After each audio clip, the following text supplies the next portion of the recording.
नमस्कार, आप देख रहे हैं राष्ट्रीय समाचार। मैं आपके साथ श्रुति जोशी। 10 मिनट में जानते हैं आज की खबरें। दिल्ली में लाल किले के सामने बम ब्लास्ट के बाद फरीदाबाद और नूह में आतंक का नेटवर्क लगातार सामने आ रहा है। इसे तोड़ने के लिए एनआईए समेत अन्य जांच एजेंसियों और क्राइम ब्रांच की टीमें लगातार मस्जिद, किराएदारों के कमरे, खाद बीज की दुकानें, कारों की बिक्री करने वाले डीलर, गेस्ट हाउस, धर्मशालाओं की चेकिंग कर रही है। फरीदाबाद के धौज गांव स्थित अल-फलाह यूनिवर्सिटी से जुड़े और doctor Umar, doctor Muzammil, doctor Shaheen के संपर्क में आए 200 लोग रडार पर हैं। इसी कड़ी में रविवार को टीम ने नूह शहर की हयात कॉलोनी से 2 और लोगों को हिरासत में लिया है। इनके नाम रिजवान और शोएब है। शोएब अल-फलाह यूनिवर्सिटी में इलेक्ट्रीशियन था। दोनों पर आतंकी मामले में फंडिंग करने का आरोप है। जांच में नूह के 2 नेताओं के नाम भी सामने आ रहे हैं। बता दें कि पुलिस यूनिवर्सिटी से जुड़े आतंक के पूरे नेटवर्क के रिकॉर्ड एक-एक करके निकाल रही है। अल-फलाह यूनिवर्सिटी से doctor Muzammil, doctor Shaheen Saeed, university की मस्जिद के मौलवी इश्तियाक और एचआर विभाग में कार्यरत जमील को आतंकी गतिविधियों में शामिल होने के आरोप में गिरफ्तार किया गया है। ड्रग तस्करी और मनी लॉन्ड्रिंग से जुड़े 82 किलो कोकीन केस में प्रवर्तन निदेशालय ने बड़ी कार्रवाई की है। एजेंसी ने 14 नवंबर 2025 को दिल्ली, एनसीआर और जयपुर में 5 जगहों पर छापेमारी की थी। ये कार्रवाई मनी लॉन्ड्रिंग रोकथाम कानून के तहत की गई है। ये वही केस है जिसमें एनसीबी ने नवंबर 2024 में भारी मात्रा में कोकीन पकड़ी थी। ईडी ने दिल्ली, एनसीआर और जयपुर में कुल 5 लोकेशनों पर एक साथ सर्च ऑपरेशन चलाया। सभी जगहों पर ड्रग तस्करी और मनी लॉन्ड्रिंग से जुड़े लोगों और कंपनियों की गतिविधियों की जांच की गई। ये छापेमारी उस केस का हिस्सा है जिसमें नारकोटिक्स कंट्रोल ब्यूरो ने नवंबर 2024 में 82 किलो कोकीन बरामद की थी। इस बरामदगी के बाद कई व्यक्तियों और कुछ कंपनियों पर ड्रग तस्करी में शामिल होने का मामला दर्ज किया गया था। कार्रवाई के दौरान ईडी को 70 लाख रुपए नकद मिले। इसके अलावा जांच टीम को कई महत्वपूर्ण दस्तावेज, डिजिटल डिवाइस और पैसों के लेन देन से जुड़े वित्तीय रिकॉर्ड भी मिले, जिन्हें एजेंसी ने अपने कब्जे में ले लिया है। कोलकाता हाईकोर्ट ने शुक्रवार को कहा कि अब किसी भी अपराध में आरोपी नाबालिग भी एंटीसिपेटरी बेल के लिए आवेदन कर सकेंगे। इससे पहले सिर्फ बालिग आरोपियों को ही गिरफ्तारी से पहले जमानत लेने का हक था। 3 जजों की डिवीजन बेंच ने कहा कि जुवेनाइल जस्टिस एक्ट तब लागू होता है जब नाबालिग पकड़ा जाता है और उसे जुवेनाइल बोर्ड के सामने पेश किया जाता है। लेकिन अग्रिम जमानत तो गिरफ्तारी से पहले का अधिकार है, ताकि किसी की व्यक्तिगत स्वतंत्रता सुरक्षित रहे। यह फैसला जस्टिस जय सेन गुप्ता, जस्टिस तीर्थंकर घोष और जस्टिस विवास पटनायक की बेंच ने दिया है। देश के किसी भी हाईकोर्ट की तरफ से सुनाया गया इस तरह का यह पहला फैसला है। देश की राजधानी दिल्ली में लाल किला मेट्रो स्टेशन के पास कार में हुए धमाके के बाद सुरक्षा के लिहाज से दिल्ली मेट्रो रेल कॉर्पोरेशन ने कड़े कदम उठाए थे। इस घटना के बाद लाल किला मेट्रो स्टेशन को अस्थायी तौर पर बंद कर दिया गया था, जिसे अब फिर से खोल दिया गया है।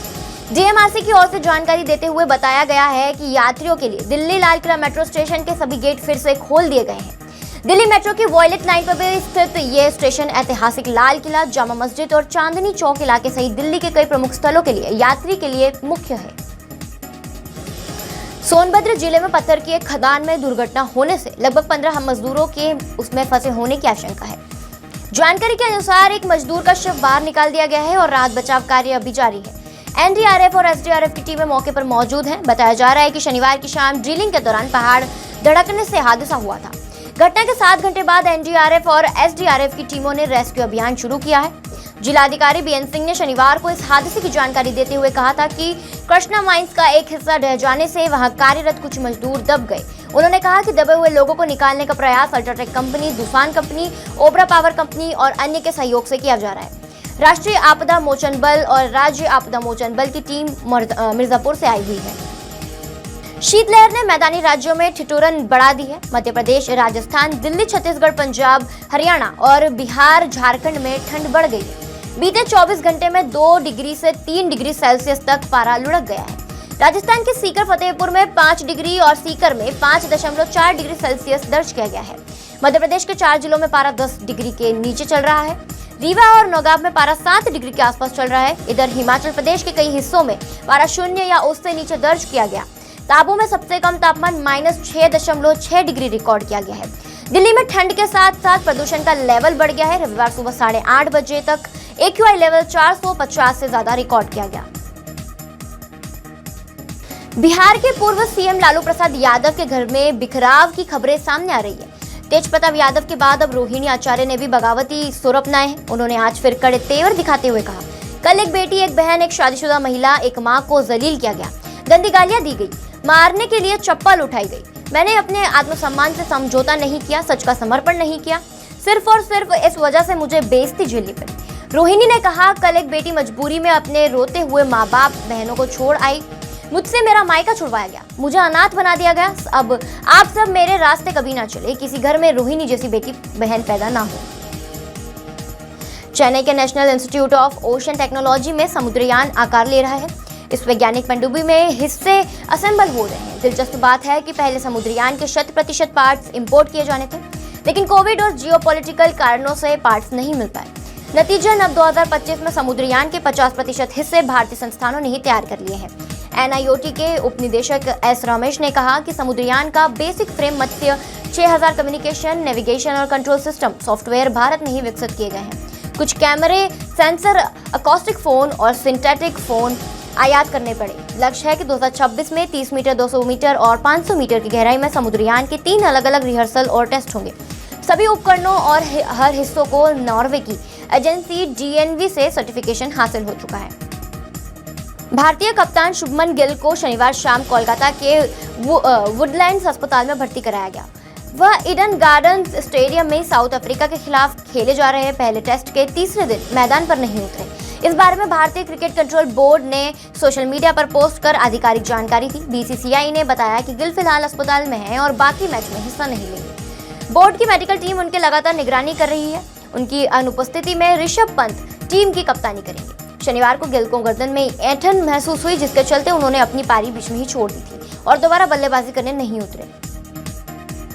राष्ट्रीय भूकंप विज्ञान केंद्र के मुताबिक रविवार को म्यांमार में 3 तीव्रता का भूकंप आया। भूकंप 10 किलोमीटर की उथली गहराई पर आया, जिससे इसके बाद झटकों की आशंका बनी रहती है। बता दें कि उथले भूकंप गहरे भूकंपों की तुलना में इसलिए ज्यादा खतरनाक होते हैं क्योंकि पृथ्वी की सतह के पास आने पर उनकी ऊर्जा ज्यादा निकलती है, जिससे जमीन ज्यादा हिलती है और इमारतों को ज्यादा नुकसान पहुंचता है और लोग हताहत होते हैं। यह स्थिति गहरे भूकंपों की तुलना में ज्यादा गंभीर होती है क्योंकि सतह पर आते ही उनकी ऊर्जा कम हो जाती है। इससे पहले 14 नवंबर को 3.9 तीव्रता का भूकंप 35 किलोमीटर की गहराई पर आया था। एक्स पर एक पोस्ट में NCS ने इसकी जानकारी दी थी।